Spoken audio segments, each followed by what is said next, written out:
জীবনের প্রতিটা সময় যে আপনি সফল হবেন তা না, মাঝে মাঝে ফেলিয়ার বা ব্যর্থ হতে হয়। হ্যাঁ, সো আমরা পঞ্চম রোজার দিনে লেবাননের অন্যতম সুন্দর একটি প্লেস ইসবেল বিবলসে যাই ভাই ব্রাদার মিলে ইফতারি করার জন্য সাগর পাড়ে।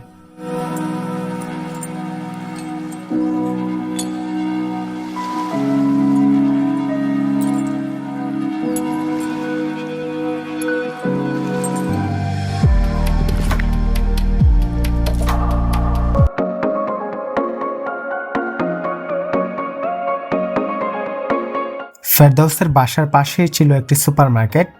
সেখান থেকে আমরা প্রয়োজনীয় কিছু ফ্রুটস কিনে তারপর দাওরা গিয়ে ইফতারের যাবতীয় খাবার কিনে আমরা রওনা দেই ইসবেল বিবলসের উদ্দেশ্যে।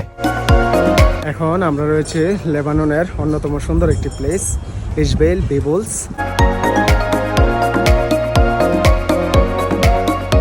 লেবাননের বেইবলুসে অবস্থিত একটি প্রাচীন বন্দর এবং বিশ্বের প্রাচীনতম বন্দরগুলোর মধ্যে একটি।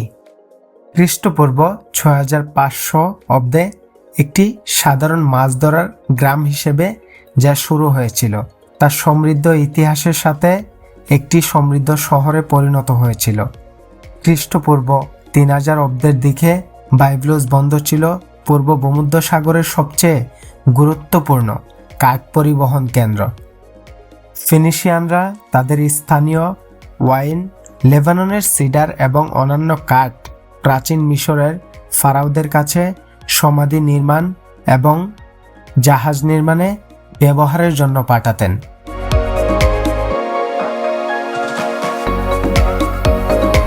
আমরা এখন আছি লেবাননের ইসবেল বিবলসে। তো সাগরের পাড়ে আসলাম। মোটামুটি এখানে ভালো হাওয়া, ঠান্ডা হাওয়া।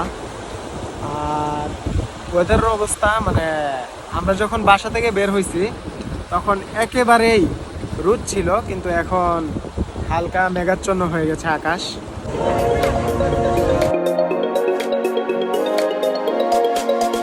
সুন্দর এবং মনোমুগ্ধকর সাগরের ঢেউ ও সানসেট উপভোগ করতে করতে আমাদের ইফতারের সময় হয়ে গিয়েছিল। সাথে আমরা বিছানা চাদর নিয়ে গিয়েছিলাম এবং ফ্লোরে বিছানা চাদর বিছিয়ে দিয়েছিলাম। সেখানে বসে আমরা সবকিছুই রেডি করেছিলাম, কিন্তু দুর্ভাগ্যবশত সেখানে আমরা বসে ইফতারি করতে পারিনি। স্থানীয় পুলিশ রয়েছে, তারা আমাদেরকে এসে বাধা দেওয়ার ফলে আমরা সেখানে খেজুর খেয়ে আর শরবত খেয়ে রোজা ভেঙে উপরে এসে ইফতার করতে হয়।